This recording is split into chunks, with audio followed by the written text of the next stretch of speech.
What is up, everybody? I am that guy Brian. Welcome back to my channel. I saw The Rise of Skywalker opening night, and is it a good movie? Is it a bad movie? Is it the best movie of all time? Well, let us discuss The Rise of Skywalker.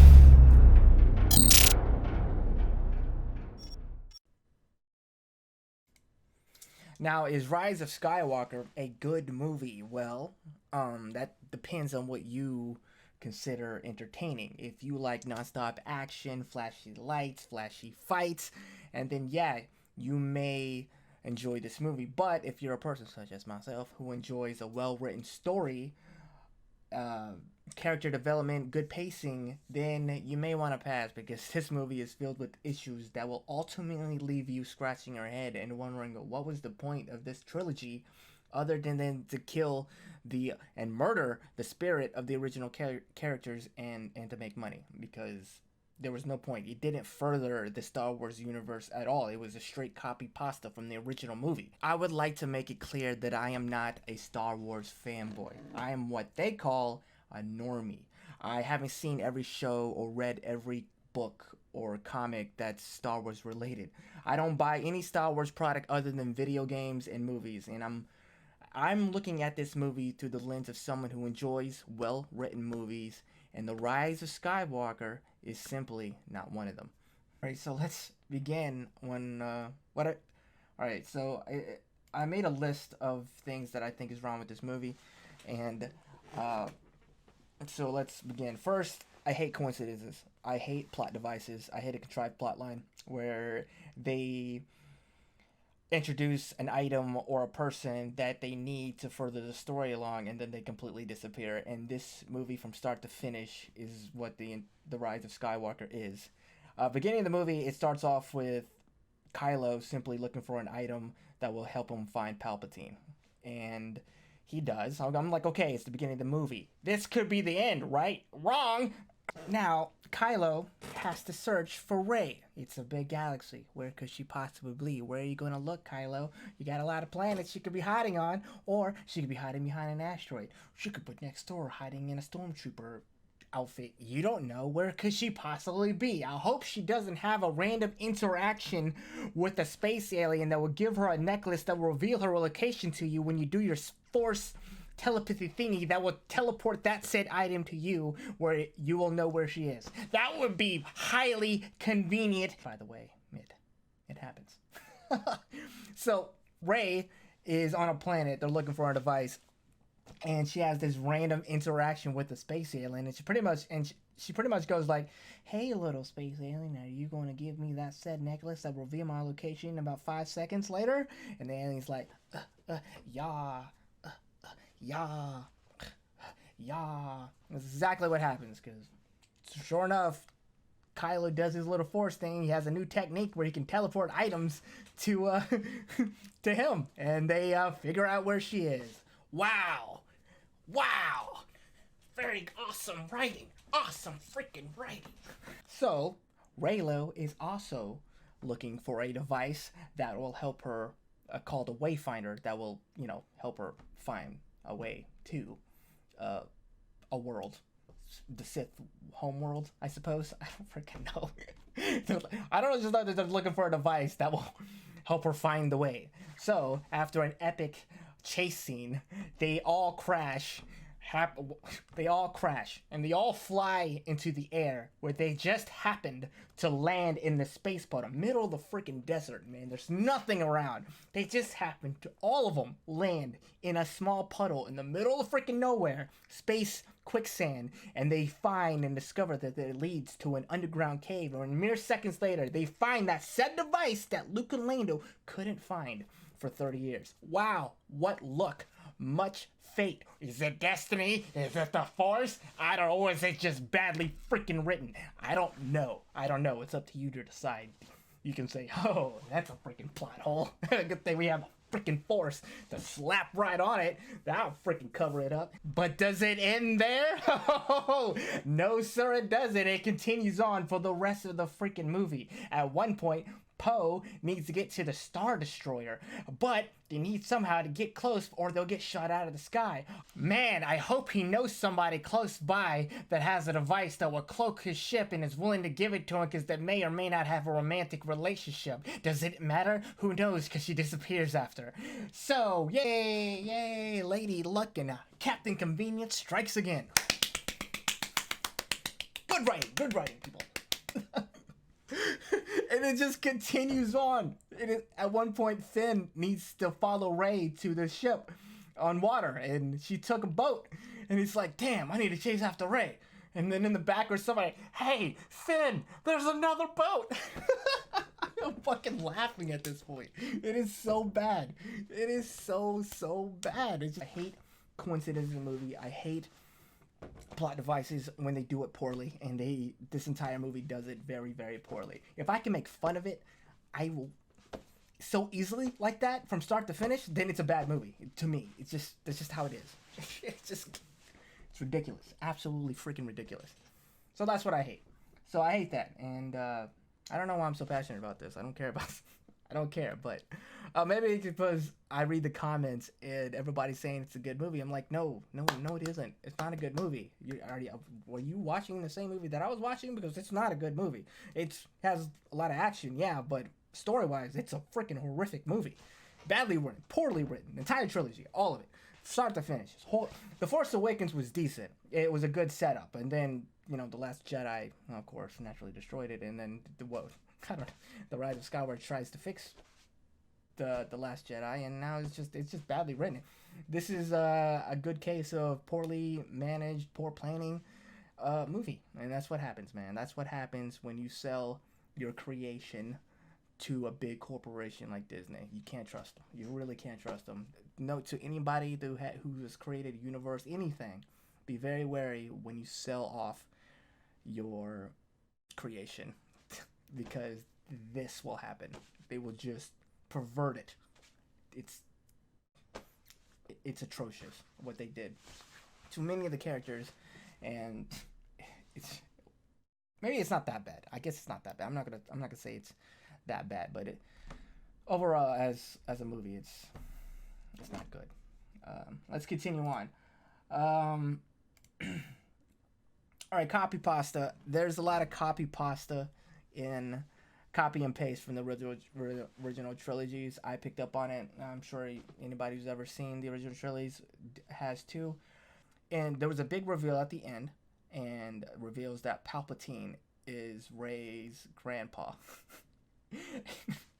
Does this strike a tone? Isn't this very familiar with Empire Strikes Back? Luke, I am your father. Rey, I am your grandpa.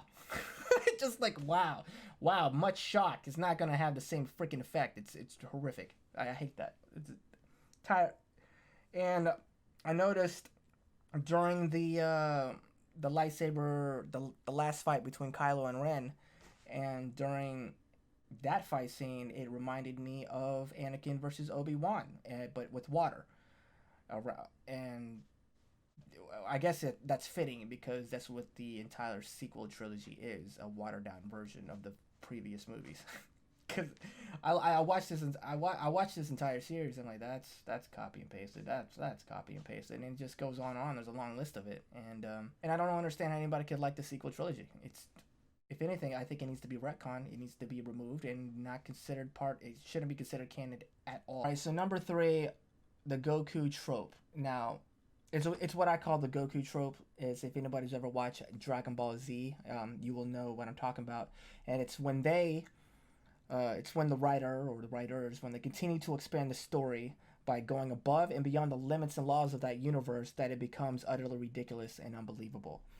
Usually movies will do this with a sequel, especially if the previous movie was a hit and they get a bigger budget and they have more money to work with, and they, instead of like one explosion in the first movie, they'll have like 10 explosions. And this is what I think the sequel trilogy has fallen trap to. Fast and the Furious, you know how in the first couple movies it was about racing cars. They may have been like this one big giant ramp that needed to get across a bridge, but then eventually down 6 or 7 and 8, they're doing ridiculous stunts with cars, driving from skyscraper to skyscraper, battling tanks. It's ridiculous. It's absolutely ridiculous. and that's why I don't watch Dragon Ball Z Super anymore, because it started off with the planet is in danger. Now the galaxy is in danger. Now the universe is in danger. Now all the universes are in danger, and it just becomes ridiculous because Goku with one punch can destroy planets, and it's ridiculous. And I stopped watching. I don't watch Dragon Ball Super. I haven't watched it. And Supernatural is another. And Supernatural is a good example. It started with heaven and hell, and it just becomes absolutely ridiculous with parallel universes and dimensions. And it's just, I think I enjoy Supernatural, I enjoy every season, but I think they should have stopped at season 5, because after the last 10 have been, went way beyond the limits of that universe. And that's what I think the sequel trilogy has fallen trap to, and it's, for me, it's lore breaking, especially when you introduce new force powers, and especially when you have a character that is doing things so easily that no master has ever done before, and it breaks the cinema. At the beginning of the movie, they introduce something new called light skipping, and it's just that's ridiculous. It's just constant breaking the rules of Star Wars, and it makes me think this isn't a Star Wars movie. I'm watching something that's related to Star Wars, but I don't consider this to be a Star Wars movie at all, because they just went above and beyond. I think abilities and threat level needs to be contained. There should be limits set, there should be a ceiling, and then you work within that box. Because for Star Wars, I thought that limit, that ceiling, was the Death Star. That was the ultimate threat. That was the number one thing that was going around causing harm, that was in danger to the entire galaxy, and it needed to be destroyed, and it was twice. But then the Force Awakens comes along, and now you got a planet, an actual planet, that shoots a big-ass laser, and it shoots it across the galaxy, destroying other planets. That's crazy. That's ridiculous. Let's keep it limited. Let's keep it grounded, somewhat anchored, so that it can be somewhat believable. I understand that it's a Star Wars movie, it's a sci-fi, but come on, it's absolutely insane. In the Rise of Skywalker, now you have 100 Star Destroyers that is equipped with planet-destroying lasers. Where do you go from here? Do you go now? Next time you're gonna have 10,000 ships? Come on, people.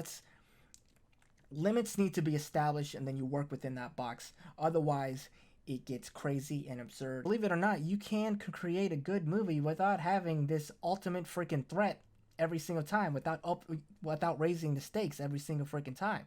It takes clever writing, it takes good writing, but it can be freaking done. And that's one thing that the new trilogy doesn't do well. All right, number 4, overpowered force powers. And honestly, the Force is just nothing more than a plot device in The Rise of Skywalker. It's just so handy. You introduce two of them. There's 2 new Force powers in The Rise of Skywalker, okay? That is only used to further the story along. For example, Kylo needed to find Rey, so now when he has some sort of communication with her through the Force telepathy, he can now interact with her. They can actually have fights within their minds, and then he can grab items like a necklace and take it and bring it to him. That's ridiculous. Another is and with Rey, while they're in the underground tunnel system, they come across a snake or a giant worm, and it looks like they're about to have a fight with this big giant snake and worm. But luckily, we have Rey, who's freaking Dr. Doolittle, and also happens to have healing abilities, because she notices a wound that she can heal with her force powers. Wow, what luck! Is there anything she can't do? I don't know. The thing is, that's not how the Force is. I mean, I have a basic understanding of how the Force is in Star Wars, and I know that's not how it works. That's not how any of this works. And I'm just a normie, and I can see that. I'm not even a fanboy. There's a tug of war between Rey and Kylo on a ship that supposedly has Chewie on it. And we have Yoda, who's a Yoda master, who's 1,000 years old, has hundreds of years of experience in Force sensitivity, and it takes him extreme focus for him to move a heavy object. But yet we have Rey and Kylo who can just do it flippantly, like move a hand, and just easily done. It doesn't take anything out of them. No sweat on their back at all. It's just so freaking easy. If the Jedi were so freaking strong with the Force, they would have been so easily wiped out. Again, it's lore breaking, and I think it breaks the laws of that universe.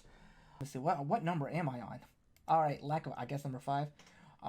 Lack of character development. Now, every line out of every character's mouth is exposition. It's telling you what to do. Now, the difference between a good movie and a bad movie oftentimes comes down to how you present and tell the story to the audience. If at the beginning of Star Wars you have in yellow print, they'll tell you what's happening.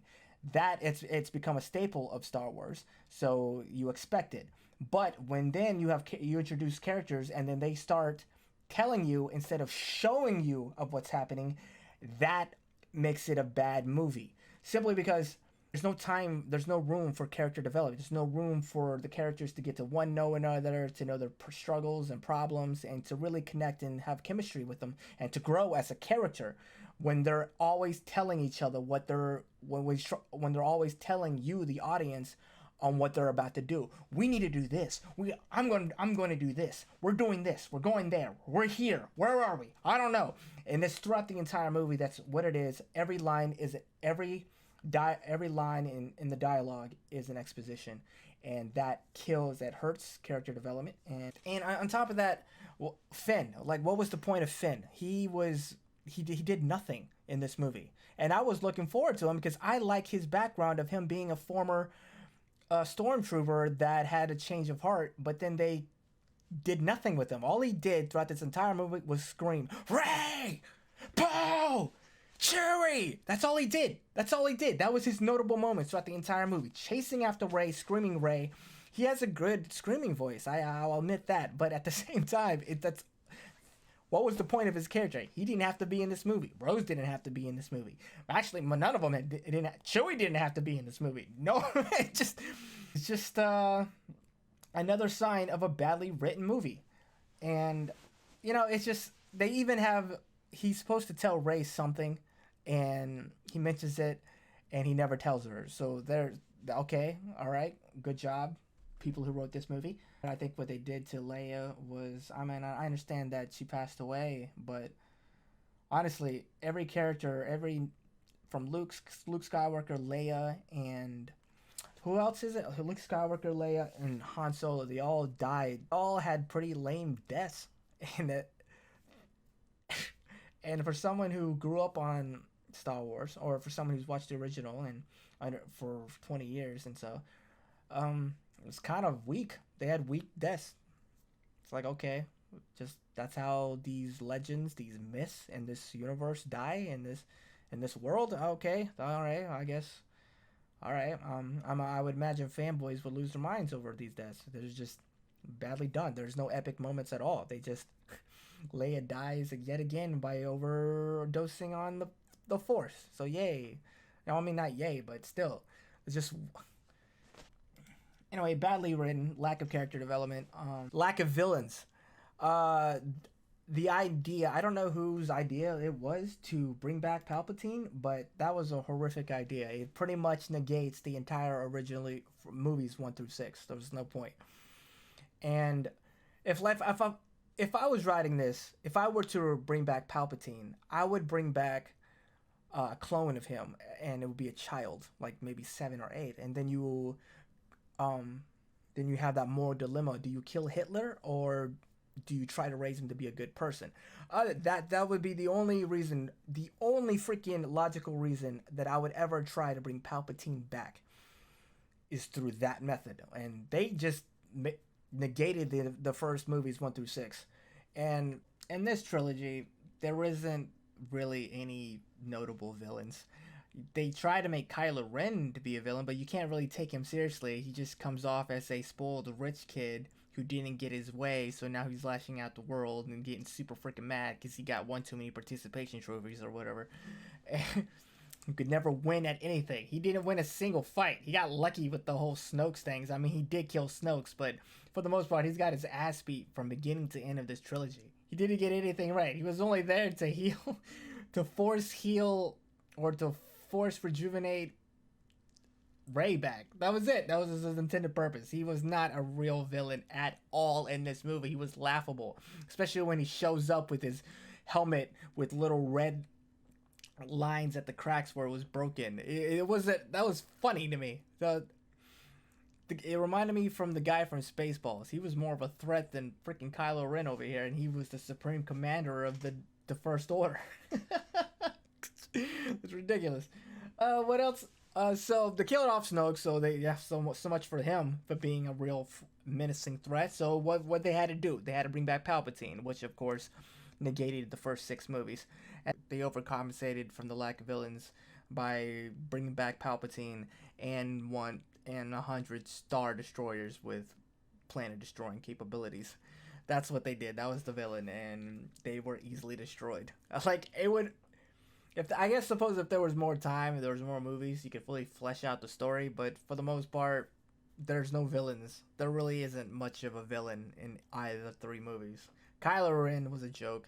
Snoke was killed in the second one, and the third one, Palpatine was again defeated by Rey. So by electricity, by the way.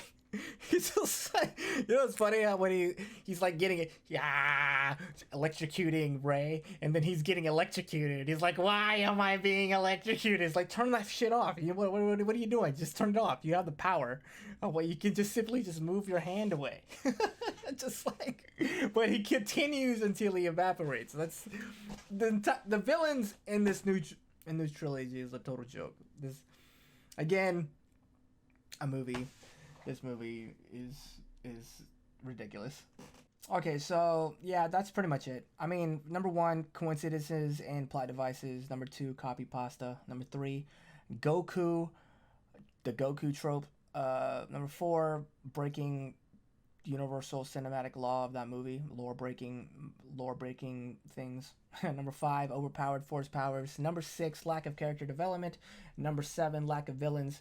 Number 8, the return of Palpatine ultimately destroys the story of Anakin Skywalker, and it's just, and the list continues. I'm sure there's a lot of things that I didn't mention in this discussion, but ultimately I think this movie is poorly, and the trilogy as a whole is poorly written, and I don't think it makes a good story at all. And this trilogy didn't need to happen because what they did was replace the original cast with newer and younger faces, and I don't think they're going to survive or they're going to be as memorable in the long run, because when you think of Star Wars, you think of Leia, you think of Anakin, you think of Darth Vader, you think of Obi-Wan, you think of Luke. You're not this you're not gonna.